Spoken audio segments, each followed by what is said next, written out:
Natividad Navalón es una artista interdisciplinar española destacada por su aportación al arte conceptual contemporáneo en el ámbito de la instalación, de la escultura y de la fotografía. Compagina la creación con la docencia como catedrática de proyectos de la Universidad Politécnica de Valencia. En su obra plantea cuestiones sobre el proceso de la identidad femenina, pero sobre todo la visibilización de un legado no escrito que se transmite de madres a hijas. En su trabajo destaca el compromiso de recuperación de un espacio que siempre estuvo negado a la mujer. En 1979 comienza su formación artística en la Facultad de Bellas Artes de San Carlos de Valencia, donde se doctora en 1988. Imparte docencia en la Facultad de Bellas Artes de San Carlos desde 1985, donde actualmente sigue siendo catedrática de proyectos en el Departamento de Escultura desde el 2007. En el año 1998 fue uno de los miembros fundadores de la Facultad de Bellas Artes de Altea de la Universidad Miguel Hernández, de la que fue vicedecana y directora del departamento. Durante los años 80 fuiste miembro de la Junta Directiva del Círculo de Bellas Artes de Valencia y has participado como miembro de la Comisión Nacional Evaluadora de la actividad investigadora del profesorado universitario en las áreas de Bellas Artes, estableciendo los criterios de investigación en el ámbito de la creación artística. Natividad, eres una artista visual y haces arte conceptual. ¿Empezamos bien? Empezamos bien, sí. Soy artista visual porque, aunque se usa indistintamente el término artista plástico y artista visual, el término artista visual es mucho más cercano al arte contemporáneo. Ten en cuenta que es un término que aparece después de la Segunda Guerra Mundial y recoge todo el legado que las vanguardias históricas, la forma de hacer, la transgresión que supone su representación, sus artistas, son incorporados en el término. De hecho, igual que el artista plástico se centra en la pintura, escultura, dibujo, el artista visual recoge también la performance, la instalación, la poesía visual. Quiero decir, abarca muchísimo más y mucho más centrado a lo que se está haciendo hoy en día. Y respecto a artista conceptual, es un término o una calificación como más revisable, porque igual que hay un género que es la abstracción, que recoge todas las formas de hacer en oposición a lo figurativo, independientemente que haya en las vanguardias la abstracción. En el arte contemporáneo, la mayoría de los artistas trabajamos con la idea, con el concepto, con la reflexión de lo que nos rodea, y eso es independiente de que en las vanguardias hubiera un término que se denominase conceptual. Yo me considero un artista que trabaja con las ideas, con los conceptos, y sobre todo una artista investigadora. ¿En qué momento empiezas a trabajar como artista conceptual y empiezas a abandonar el arte tradicional? ¿Recuerdas qué motivó este cambio? ¿Sabrías decirnos con qué obra? Todo surge cuando confluyen dos factores. Por una parte, la práctica consciente del uso de la serie como método de creación, y luego el uso de la instalación como medio de expresión.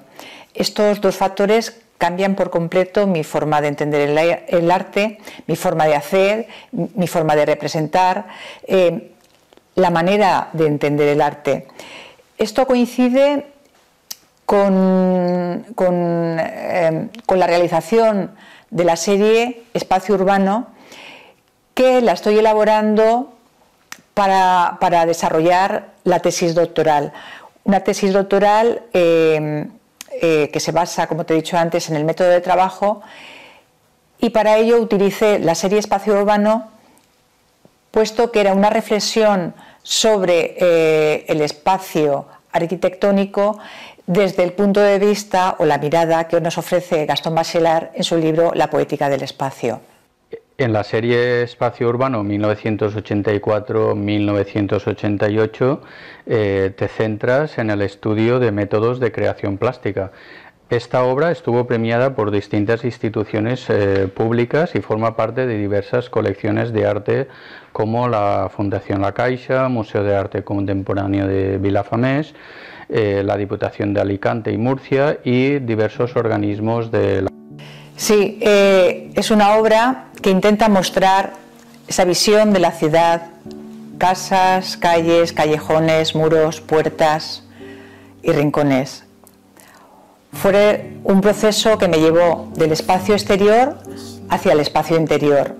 Me invadió un interés por los lugares recónditos, cerrados, sótanos, escaleras, que me conducían al lado profundo del ser humano, al escondrijo de los sentimientos, a los miedos ocultos.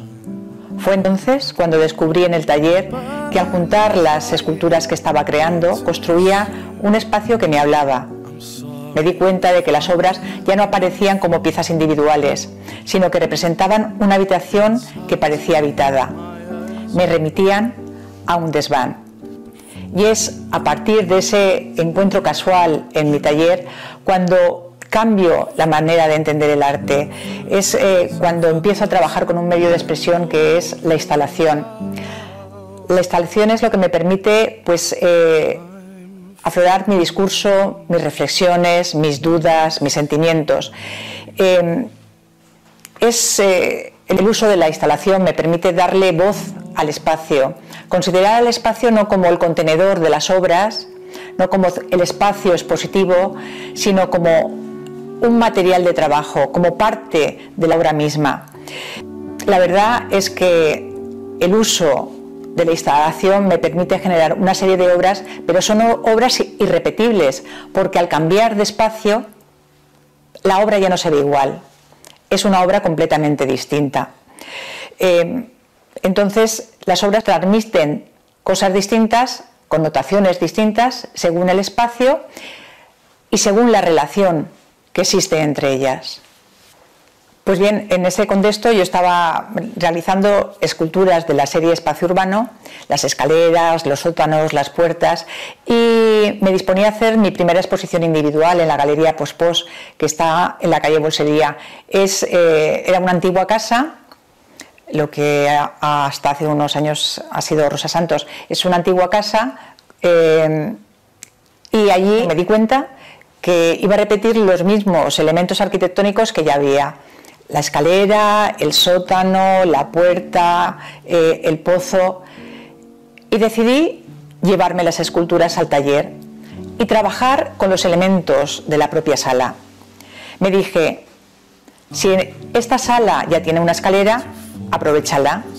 Si esta sala ya tiene sótano, aprovéchalo. Si esta sala tiene rincones escondidos, aprovéchalos. Así que tomé la estancia y decidí modificarla, para ver ese espacio de una manera distinta y para lograr que aquel lugar convertido ahora en sala de exposiciones recobrara su historia y nos mostrara sus recuerdos. Ilumino la escalera y entra en escena una barandilla que pierde su función y al colocarla como una escalinata arroja sus sombras a la sala. Tras la persiana, a contraluz, un mundo de seducción nos dejaba entrever una estancia a la que era imposible acceder. En esta exposición no construí ninguna pieza, las que construí son las que me llevé a casa, pero lo que hice fue modificar los elementos. La verdad es que fue la primera instalación en el sentido literal o en el sentido más militante del término que se podía ver en una galería aquí en Valencia. Fui modificando los elementos y sobre todo usando la luz. Para mí la luz es un elemento primordial a la hora de realizar una instalación, porque es la que enfatiza, la que dirige, la que condiciona la visión de la obra. Entonces lo que planteaba era una manera de recuperar la historia, recuperar el espacio, que el espectador viese más allá del espacio expositivo, que viese que tiene una historia, y tiene una historia que contar, unos recuerdos, una memoria, el propio espacio. Y así comienza lo que es el Paraíso de Alicia. La serie El Paraíso de Alicia, 1988-1993, es una de tus primeras instalaciones. Te centras en intervenir en el espacio, alterarlo y transformar la imagen perceptual que de él se tiene. Es una serie que parte del mundo, bueno, pues que plantea Lewis Carroll en libros como El Paraíso de Alicia, Aventuras subterráneas de Alicia o Alicia a través del espejo. Es una serie en donde no aparece ni Alicia, ni el conejo blanco, ni el gato, ni la reina de naipes. Es una serie que recoge esos dos mundos paralelos que Lewis Carroll nos plantea, y sobre todo es una serie que muestra el espacio real y el espacio ilusorio. Es una serie donde la ambigüedad y la insinuación están muy presentes. Quiere mostrar pues la vida o la visión que nos perdemos pues por habernos sumergido en la rutina del día a día e intentar recuperar la visión del niño que un día fuimos. Y como bien indicas, utilizo el término improvement o modificación o enfatización del espacio para resaltar precisamente esa presencia a la que no nos damos cuenta en el día a día. La primera obra es la que te acabo de comentar, y a partir de ahí la serie El Paraíso de Alicia, pues ese mundo de Alicia va tintando las siguientes obras. La siguiente que realizo es Historia de lo que no se sabe. Es un proyecto para el patio del Centro Conde Duque en Madrid, que es un patio que conduce a la hemeroteca. Es un patio por donde pasan numerosas personas que van a la hemeroteca, y por la rutina uno no es capaz de ver lo que hay en ese lugar, en ese espacio.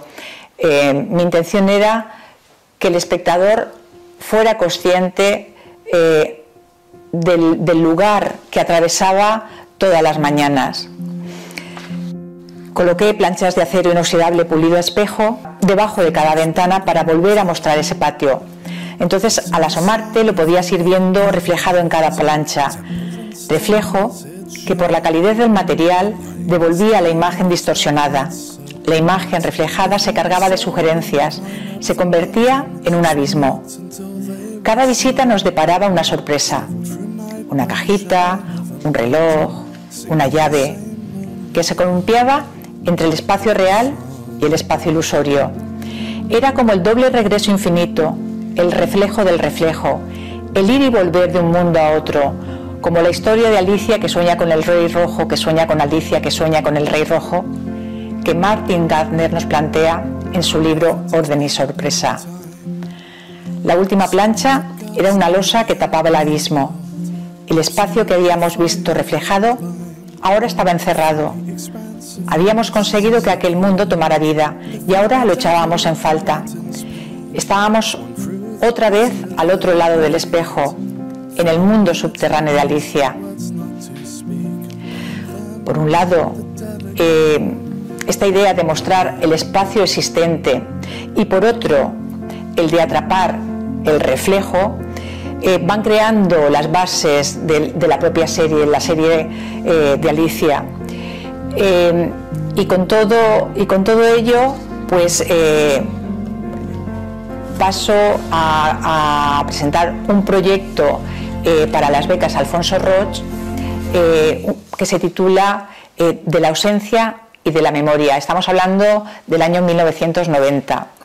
Fue un proyecto preparado para la Sala Parvalló cuando estaba en el antiguo Teatro Escalante, una sala en forma de L que aproveché para jugar con el factor sorpresa, porque al doblar la esquina te encontrabas con una segunda sala.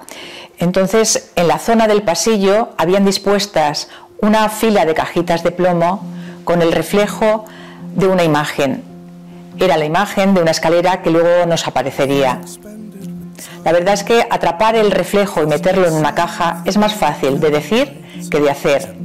Atrapar la imagen solo se consigue mediante fotografía o mediante las bolas mágicas que usan las brujas para ver lo que pasa. Y bien, lo hice. Tomé la bola y atrapé el reflejo de la escalera. Si la primera cajita nos mostraba un fragmento de esa escalera, la última caja, sin embargo, mostraba un pequeño espejo sacado de la caja y colgado en la pared. En él se podía ver el reflejo de la sala que estaba en la sala de al lado. Al doblar esa esquina, nos aparecía toda la sala. Un gran espejo en el suelo que nos configuraba un abismo, el reflejo de un espacio vacío. Era la presencia otra vez de la desnudez de la sala de exposiciones. Los espectadores caminaban como flotando, el vacío les llenaba de sorpresa, de confusión, de vértigo. A un lado, una escalera, que a modo de vedette aparece, surge desde el fondo del abismo y se alza altiva. Desde arriba, la escalera se convierte en una espiral sin fin que va sumergiéndose en las profundidades del reflejo. Porque, como dice Lewis Carroll en su libro Las aventuras subterráneas de Alicia, tantas cosas fuera de lugar habían ocurrido últimamente que Alicia comenzaba a pensar que muchas cosas eran realmente imposibles. Pues bien, sumergida ya en el mundo de Alicia, me presento al Premio Nacional de Arte Joven de Madrid, con un proyecto titulado Fragmentos Atrapados. Con esta obra intento atrapar ese espacio, ese momento, ese lugar de ensimismamiento, de encuentro interior, y lo intento reteniendo una pequeña mecedora. Alicia acaba de levantarse, pero todavía está su calor, su presencia. Elementos como el propio libro de Alicia o la llave que hay encima de una pequeña mesa camilla contextualizan la escena. Enfrente, un espejo que refleja esa imagen en soledad, ese interior, ese mundo. Alicia se nos escapó, tan solo queda su ausencia. Alicia cogió el ramillete y los guantes y encontró el ramillete tan delicioso que se quedó oliéndolo todo el tiempo y siguió hablándose a sí misma. Dios, Dios, qué raro es todo hoy. Y ayer todo ocurría como de costumbre. Me pregunto si me habrán cambiado por la noche. Vamos a pensar. ¿Era yo la misma cuando me levanté esta mañana? Creo recordar sensaciones más bien diferentes. Pero si no soy la misma, ¿quién soy yo realmente? Ah, este es el gran misterio. Y empezó a pensar en todos los niños que conocía de su misma edad, para ver si podía haber sido cambiada por alguno de ellos. ¡Ah! Debo ser Florence, y tendré que irme a vivir a esa casucha, y no tener casi nada con que jugar. No, lo tengo decidido. Si soy Florence, me quedaría aquí abajo. Tan solo miraré arriba y diré, ¿quién soy yo? Contestadme eso primero. Y luego, si me gusta, subiré. Y si no me gusta esa persona, me quedaré aquí abajo hasta que sea otra distinta. Pero, oh Dios, sollozó Alicia en un repentino estallido de lágrimas. Estoy tan cansada de estar aquí completamente sola. Pues bien, esa idea de soledad, de ensimismamiento, es la que recoge Lugares de soledad. Es un trabajo que presenté a la Galería Salvador Riera, que es la antigua Dau al Set de Barcelona, en el año 1990. Una obra que, además de retomar la idea de soledad reforzada por el reflejo en el espejo, introduce la idea de incomunicación, de inaccesibilidad. Dos sillones se dan la espalda. Uno nos mira descarado, el otro sigue un diálogo absurdo consigo mismo. es el deseo de convertir el espacio en un lugar donde el momento se eterniza, se hace infinito. Espacio que pretende atrapar el instante donde sentimos pasar el tiempo como una caricia. Moradas Anónimas es la serie que realizas entre 1994 y 1998. Reflexionas y haces un llamamiento sobre la marginación, la incomprensión, la constante lucha por la no violación de la intimidad, que es precisamente la que nos va tejiendo el cerco, aludiendo a las primeras víctimas del SIDA. Las obras de Natividad Navalón proponen y posibilitan transmitir una idea política o social. La verdad es que cuando empiezo la serie El Paraíso de Alicia me va llevando a unos lugares de soledad. Pero llega un momento en que esos lugares de soledad van siendo invadidos por una sociedad que intrusa los va convirtiendo en un grito ahogado. Un grito ahogado que comienza a confeccionar o a apuntar las bases o las premisas para la serie en Moradas Anónimas. Comienza por la obra Lugares de ausencia, lugares de incursión, que fue una obra que presenté en la Galería Arteara en 1993. En ella presento ese lugar de impotencia frente al falso deber de la incursión, la constante lucha por la no violación de la intimidad, que es precisamente, como tú decías antes, la que nos va tejiendo el cerco. Esta obra intenta mostrar los sentimientos del que está al otro lado, injustamente cercado. Esta obra hace referencia a los enfermos de SIDA. Así pues, en esta instalación pudimos ver la recreación de ese espacio oscuro, donde se mostraban unos reclinatorios sobre una lámina de agua que, inaccesibles, representaban ese lugar en el que firmes y frente al paredón arrodillan al proscrito. A través de la obra intenté poner en cuestionamiento si era oportuno y pertinente convertir ese lugar de ausencia en un lugar público, convertido unas veces por cuestiones morbosas, otras por cuestiones bandera, en un pasen y vean, pero no toquen, por favor. Esto me lleva al siguiente proyecto, que es un proyecto que presento para el Reina Sofía, para la sala Proyectos.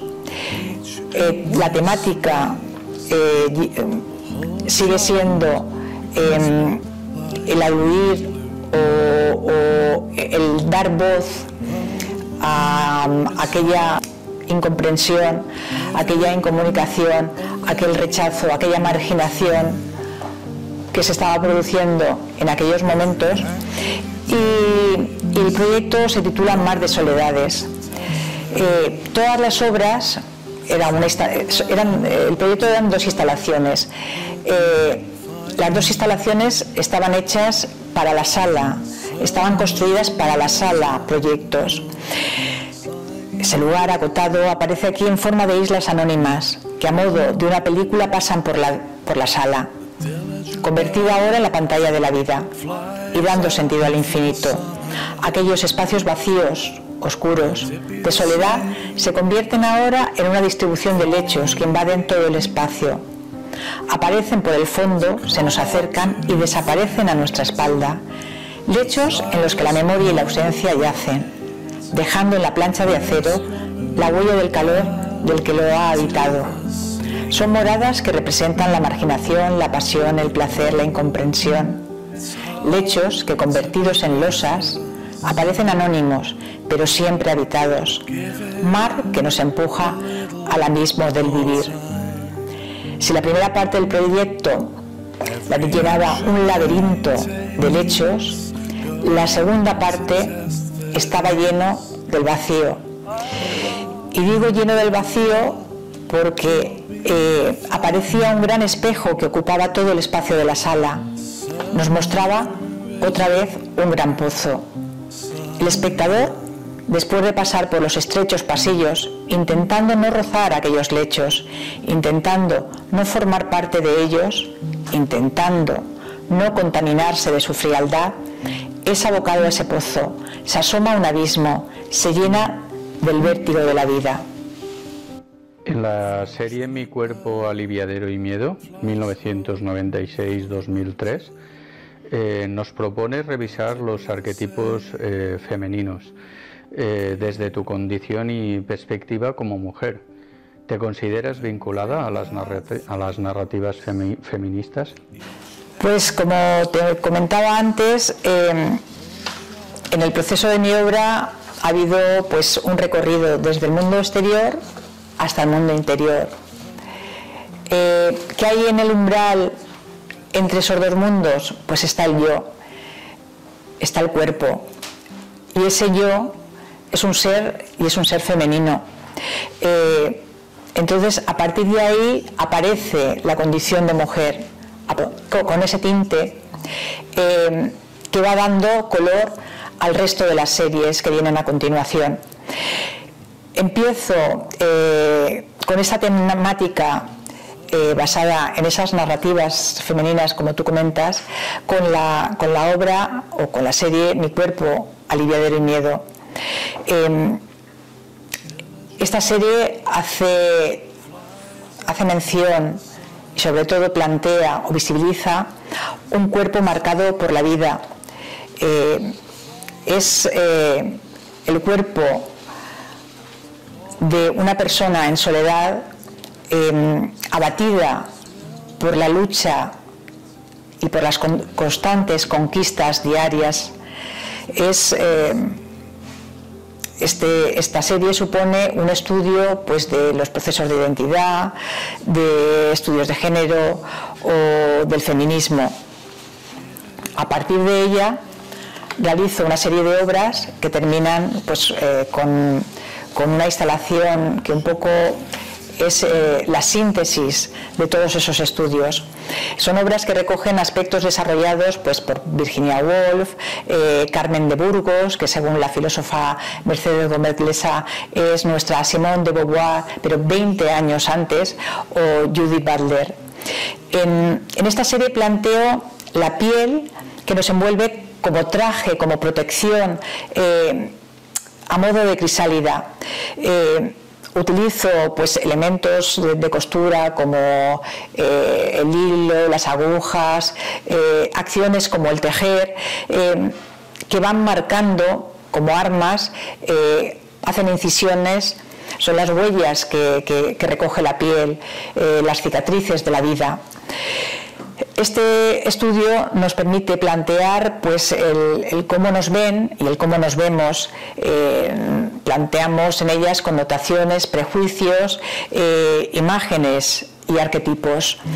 La construcción de un nuevo cuerpo es representado mediante el diseño de su propio traje, la piel con la que desea cubrirse, con la que desea que le identifiquen.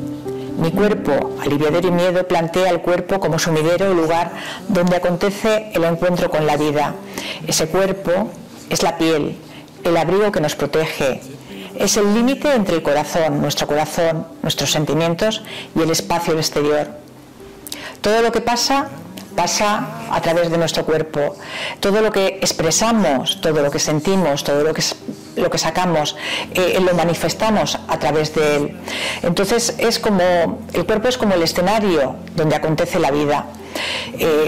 Agresiones, ilusiones, pasiones, dudas, todas las vivimos a través de él. Este cuerpo, mi cuerpo, y como tal femenino, es el que he querido pues, mostrar, plasmar, transformar. Es el lugar donde he querido trasladar el mundo de continuas dudas, de cuestiones, de carencias y de querencias. La instalación que sintetiza esta serie es un proyecto que presenté al centro La Beneficencia, y en ella se va hilando un bosque construido por puntales de obra que descansan sobre almohadones de terciopelo. Almohadones que son la base y sustento de los puntales, pero que a la vez son aplastados y oprimidos por ellos. Si el bosque de puntales hace referencia a la sociedad en la que vivimos, Los almohadones simbolizan a una mujer que sustenta una sociedad, pilar de una sociedad, base de una sociedad, la cual va dominándola, la cual va supeditándola, la cual va aprisionándola. El lugar que ocupa la hace sentir oprimida, víctima pasiva. El bosque se extiende sobre una superficie de plomo mullido que permite al espectador ir dejando su huella. Esta instalación posteriormente fue llevada a la Sala Hércules en Viena, en el Museo Liechtenstein, que era un salón de baile de unos 600 metros cuadrados y 14 metros de altura, y fue montada pues, de distinta manera. Ten en cuenta que había un gran fresco en el techo que contaba un poco la historia de Hércules. En aquella enorme sala decidí pues, colocar la instalación a modo de grupo escultórico dispuesto en un gran círculo de plomo de unos 15 metros de diámetro. Era tan fuerte el espacio, estaba tan cargado de significados, que competir con él era imposible. Solo podía utilizarlo uniéndome a él, aprovechándolo.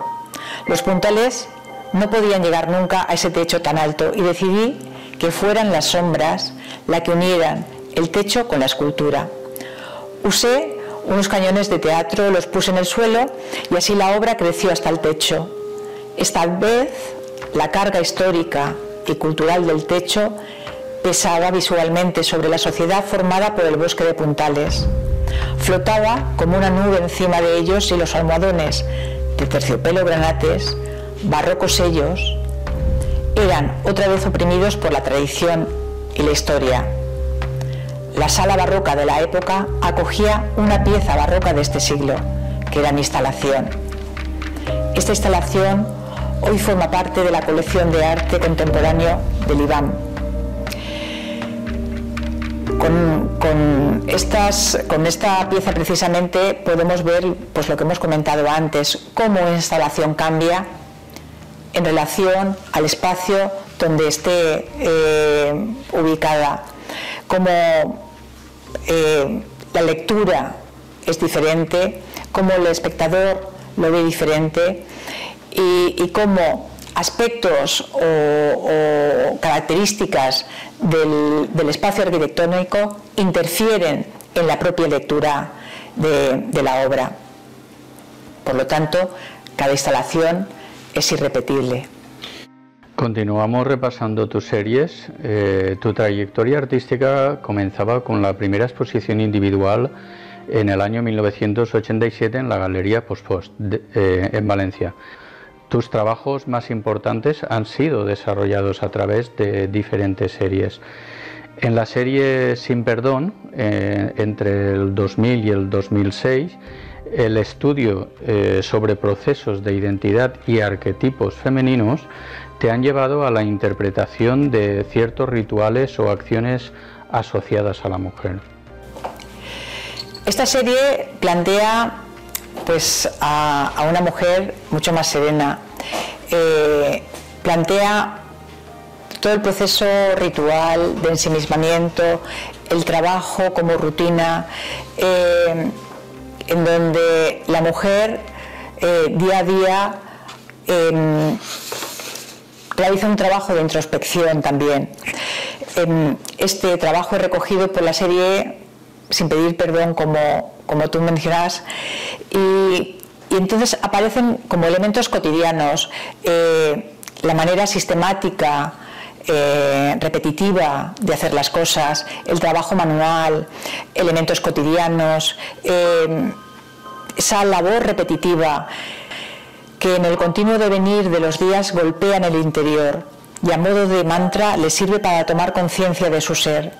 Coser, atar, cortar, utensilios de costura como la aguja, cremallera, imperdibles o tijeras van creando las imágenes del modelo y facilitan la elaboración de las obras de esta serie. Esta mujer que impotente golpea, que con rabia sacude la ropa y con resignación la vuelve a plegar. Ese clavar y dejar marcado, ese clavar y dejar colgado, ese clavar y dejar patente, presente, un deseo, una rabia. En esta serie, el blanco y la luz son mi material de trabajo. Lo llenan todo. El tamaño vuelve a ser pues un tamaño natural. La dimensión es como más humana. Aparecen almohadas, puños, vestidos, paños, manteles. En los últimos 15 años hemos vivido pues un periodo donde la presencia de las mujeres en el arte actual ha empezado a ser más visible, a ser más significante. Es la tercera generación de mujeres con luz y con voz propia que buscan expresar su forma de ver la vida. Este trabajo me permitió obtener la cátedra de proyectos en la Universidad Politécnica de Valencia y el trabajo que se generó fue a partir de la serie Sin pedir perdón, que fue un proyecto que presenté al Centro Cultural Villa Gadea y en el cual me dieron un espacio que era una sala de reuniones. Yo les solicité que quitaran esa mesa de reuniones de unos 7 metros de longitud y era inviable quitar esa mesa. Entonces, bueno, ya sabes la filosofía, si no puedes con el espacio, únete a él, ¿no? Yo entonces lo que hice fue utilizar la mesa como elemento dentro de la instalación. Entonces planteé una instalación en la que aparecía una mesa de ritual, de proceso de purificación, de rito casi religioso. Así que la mesa de reuniones en medio de la sala se transformó en esa mesa de celebraciones, pero también en un lugar de sacrificio. Este espacio era realmente la antigua capilla de la casa y aprovechamos las connotaciones que nos ofrecía la historia de esa casa. En la superficie, más de 3.000 alfileres asoman hirientes en el lugar, donde la mujer demuestra su gran empeño, en el lugar donde la mujer muestra sus mejores galas, donde halaga a los comensales, donde se alardea de sus cualidades. Esa superficie se nos aparece como una gran piel arrojada sobre la mesa que nos invita a acariciarla, que nos agrede si lo hacemos. En el tránsito, dos mundos paralelos circulan sin rozarse. Uno recoge en sus rincones los restos del naufragio de una vida, el otro busca en esos restos el sentido de su propia identidad. En la serie de Madres a Hijas 2007-2015, inmersa en la narrativa femenina, planteas y esbozas las relaciones entre madre e hija.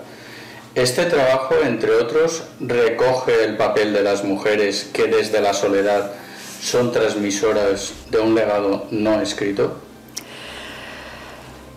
En 2007 me propusieron que realizara un proyecto para el IBAM, para una exposición en el IBAM. Yo estaba inmersa en cuestiones de género, en las series que acabamos de comentar, en las narrativas femeninas, pero un día mi padre me llama por teléfono y me dice: ven aquí a casa porque mamá no se acuerda de nada. Entonces, de repente, me di cuenta también del significado de la travesía de la vida y me di cuenta que mi madre era vulnerable, que había pasado a otra etapa de mi vida en donde me tocaba hacer de madre de mi madre, coger de alguna manera el testigo. Entonces empecé a recoger cartas de amigas, de amigas de amigas, de hijas de amigas, textos de escritoras, literatura que tenían que ver con esa relación entre madre e hija, esa relación de amor y de odio en muchas ocasiones.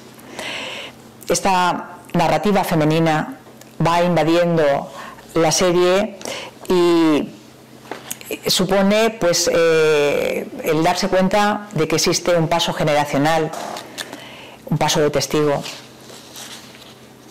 Es el momento que empieza pues la serie de madres a hijas, textos de escritoras como Elisa Sé, Isabel Allende, Almudena Grandes, Soledad Puertolas, van llenando de sentido y de contenido toda la serie.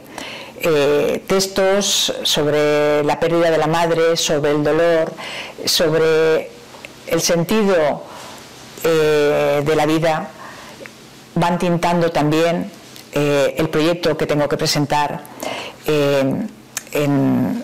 para el IBAM.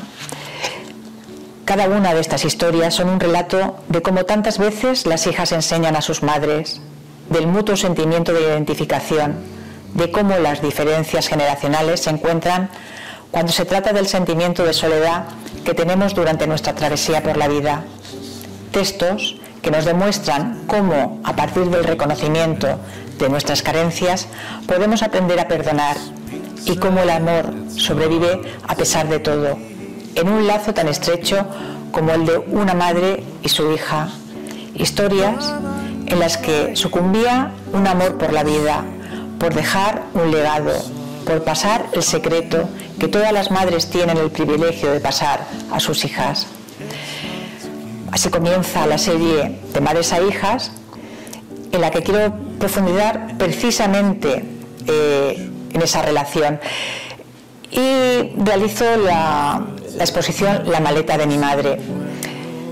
Entonces me planteo pues, mostrar lo que es la travesía por la vida de una mujer. Y la serie comienza pues, con esa mujer que un día fue niña y se introduce pues, en la vida. Entonces, de alguna manera necesitaba contar esa travesía a través de cada una de las salas. Es decir, necesitaba o utilicé esa estructura de las salas para contar las distintas etapas en la vida de una mujer. Son 5 estancias y pensé las 5 etapas de la mujer: la niñez, la adolescencia, la madurez, la dedicación a la familia y el camino hacia la muerte. Esta exposición cuenta realmente ese tránsito por la vida y comienza con esa niña que se mete de polizón en esa travesía. En la primera sala, El sueño de vivir, podemos ver esa aparición recurrente de objetos en la alcoba de la madre, que llegarán un día a pertenecer a la hija y que fijan el espacio, pero reiteran la preocupación por redefinir los tiempos de cada una. Estas obsesiones, esa incansable búsqueda de la vida en los lugares de la madre, esa alcoba, ese lugar tan misterioso para nosotras, su bolso, el que tanto nos gustaba registrar, su cama, en la que nos sentíamos seguras. El rostro, el cabello, los senos y las manos quedan grabados en la mente de las hijas a fuerza de una minuciosa observación. Su armario, ese olor impregnado en nuestra memoria. Como dice Amy Tan en su libro El Club de la Buena Estrella, he aquí cómo llegué a amar a mi madre, cómo descubrí en ella mi propia y verdadera naturaleza, eso que celosamente guardaba en mi piel, en el meollo de mis huesos. O el desván, es el lugar donde contar historias, donde aparecen los recuerdos. La imagen materna invade hábitos, recuerdos, sueños, dudas y terrores de la hija.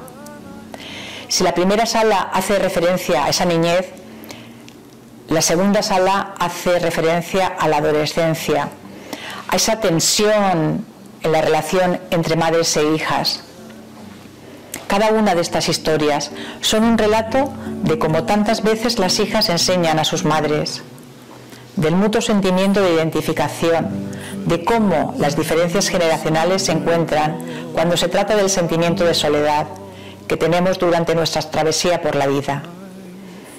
Diálogo entre las sillas madre e hija, que nos muestran cómo a partir del reconocimiento de nuestras carencias podemos aprender a perdonar y cómo el amor sobrevive a pesar de todo en un lazo tan estrecho como el de una madre y su hija.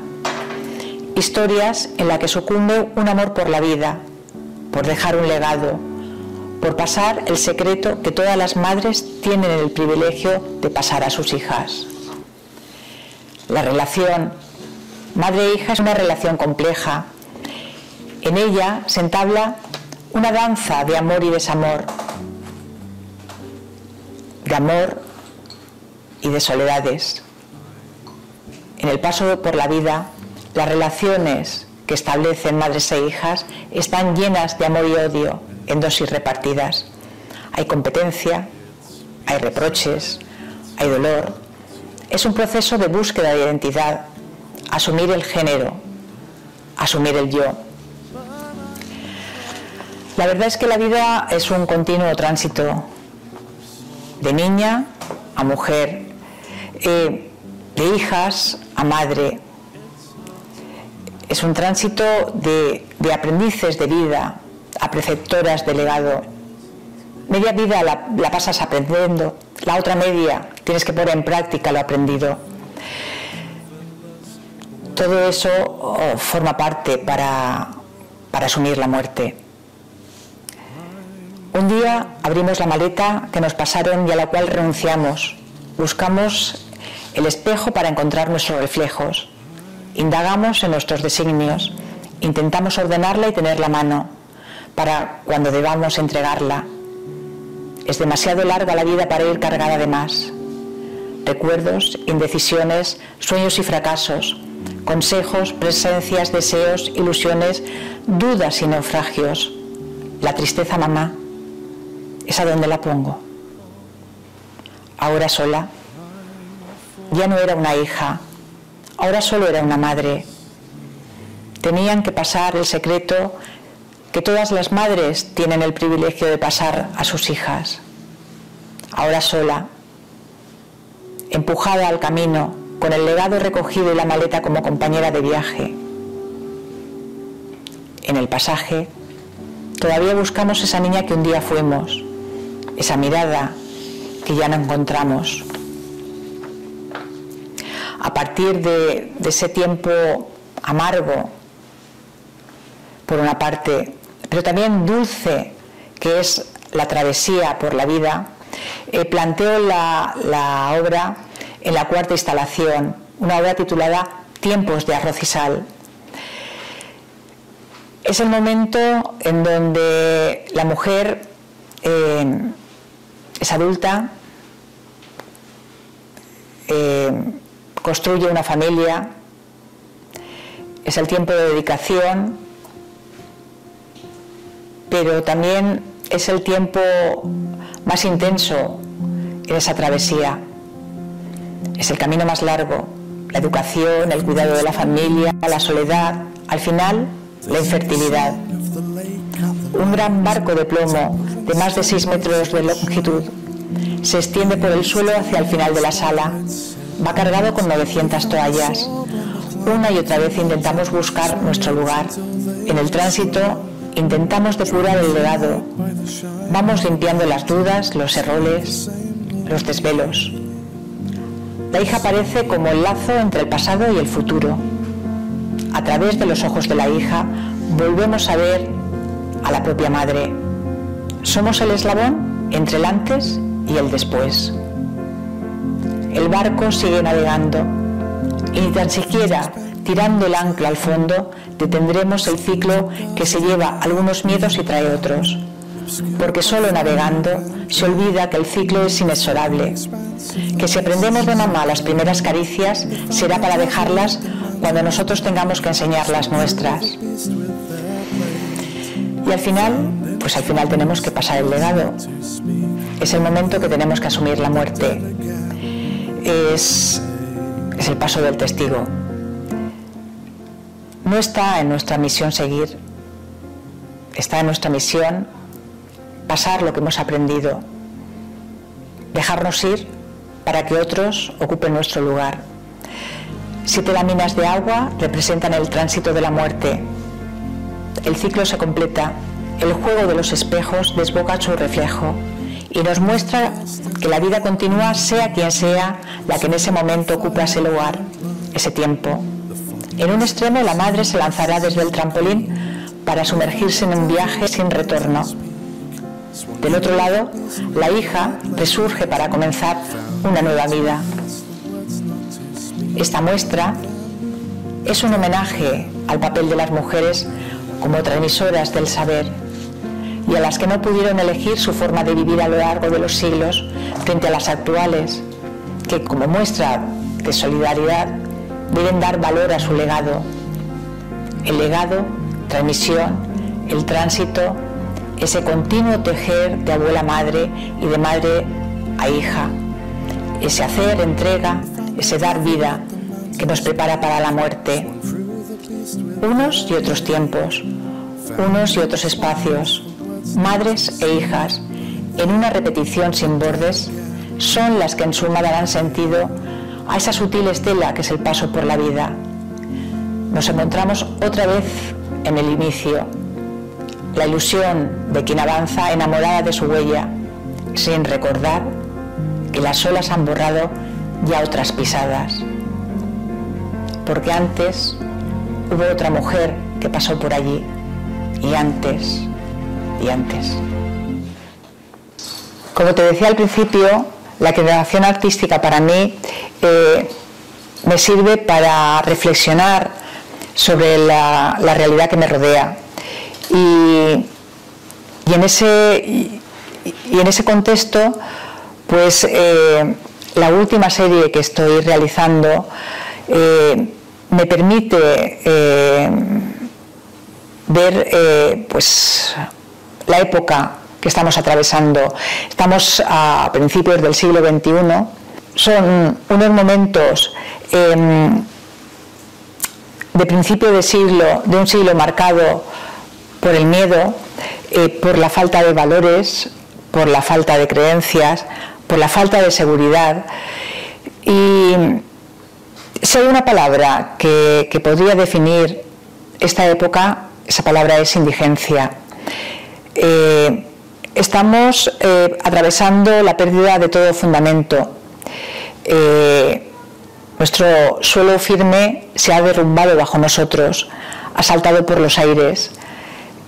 En ese contexto comienzo una nueva serie que se llama, no lo llamaba hogar, pero era todo lo que ella tenía.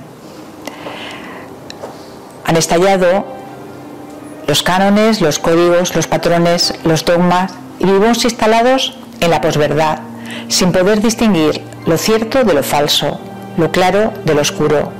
Confusión, extravío, exilio, opacidad son las nuevas metáforas que definen nuestro tiempo.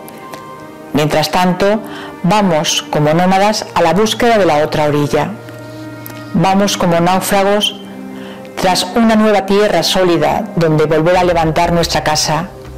Somos indigentes que mendigan una nueva verdad.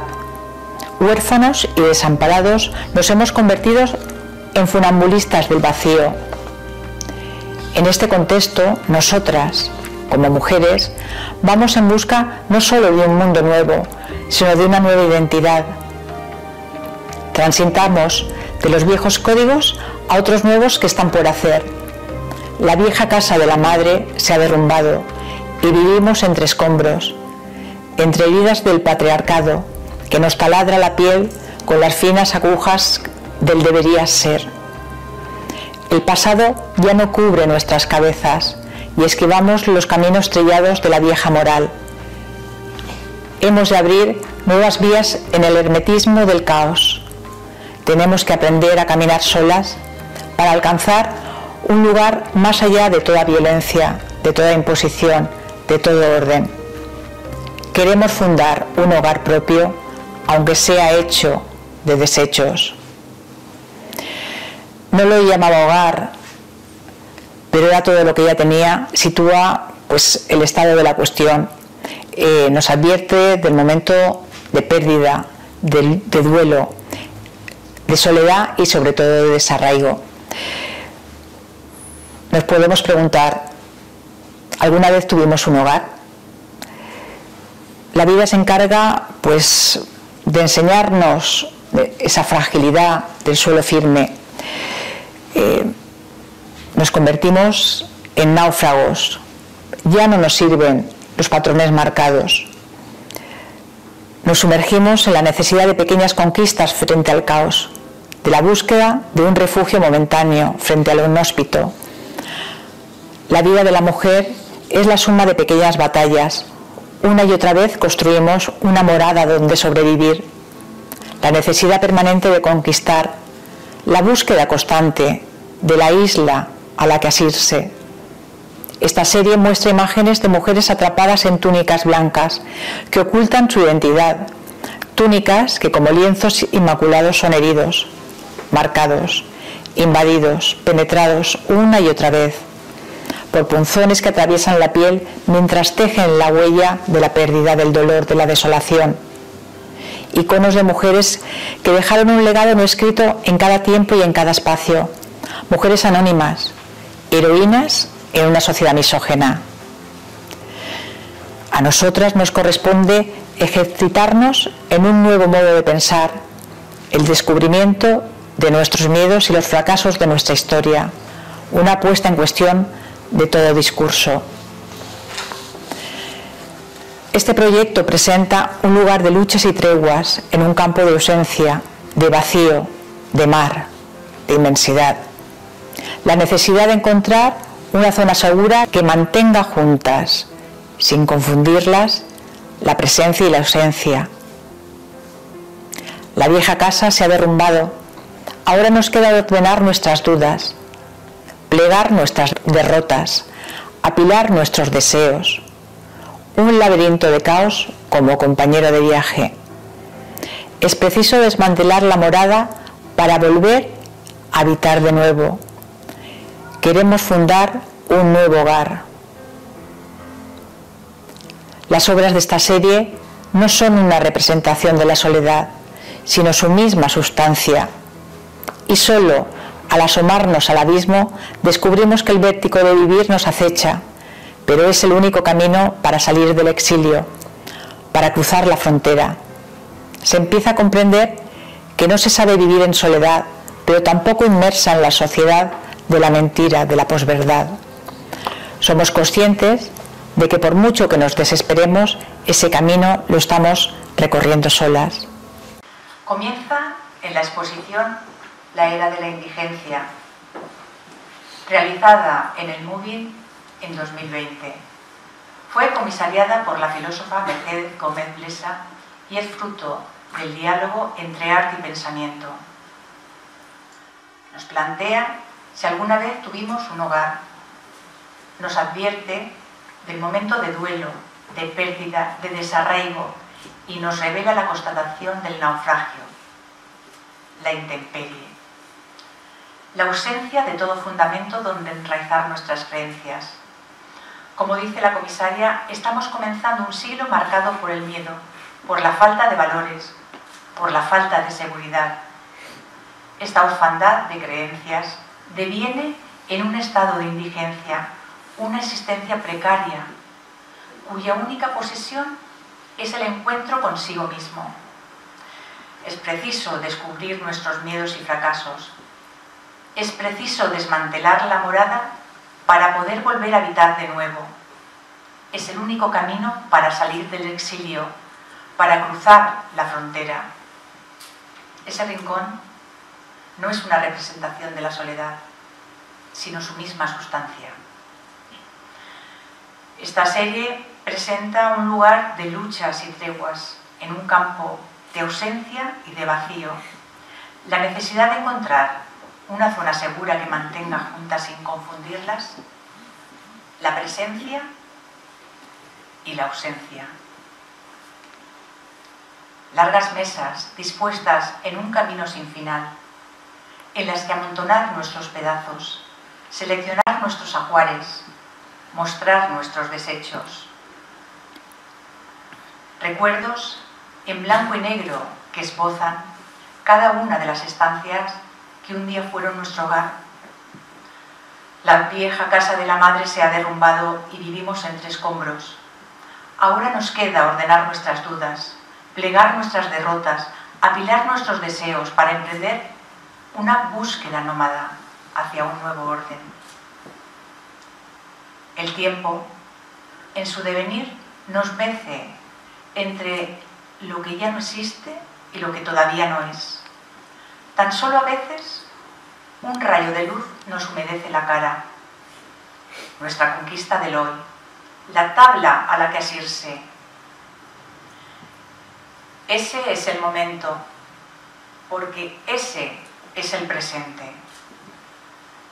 Nos convertimos en náufragos entre las heridas del patriarcado, que nos taladran la piel con las finas agujas del debería ser. Ya no sirven los patrones marcados. Nuestro destino, como mujeres, como indigentes, es ser sujetos errantes. Nos sumergimos en la necesidad de pequeñas conquistas frente al caos, de la búsqueda de un refugio momentáneo frente a lo inhóspito.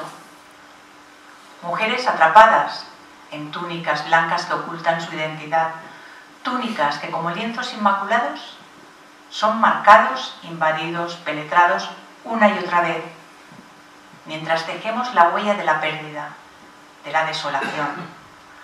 Mujeres anónimas, heroínas en una sociedad misógina. A nosotras nos corresponde ejercitarnos en un nuevo modo de pensar, el descubrimiento de los fracasos de nuestra historia, una puesta en cuestión de todo discurso. Mientras tanto, vamos como náufragos tras una nueva tierra sólida donde volver a levantar nuestra casa. Somos indigentes que mendigan una nueva verdad. Somos conscientes de que por mucho que nos desesperemos, este camino lo estamos recorriendo solas. Queremos fundar un nuevo hogar, aunque sea hecho de desechos. Tenemos que alcanzar ese lugar más allá de toda violencia, de toda imposición, donde volver a sentirnos seguras. La vida de la mujer es la suma de pequeñas batallas. Una y otra vez construimos una morada donde sobrevivir. La necesidad permanente de conquistar un espacio que nos fue negado. La metáfora de la indigencia es, en el fondo, una forma de comprender a la mujer, pero sobre todo una forma de comprenderme a mí misma. He perdido mi hogar, he perdido mi referencia, he perdido al padre y a la madre, a la hija, a mí misma. He perdido mis patrias y mi matria. Seguridad, verdad, protección, dogmas, cimientos y fundamentos se desvanecieron en una noche. Ahora es el momento de conquistar mi isla. En esa balsa calma que proporciona el reflejo donde mirarse para dibujar mi propia identidad. La búsqueda de un lugar donde yo me sienta yo. A ti y a mí.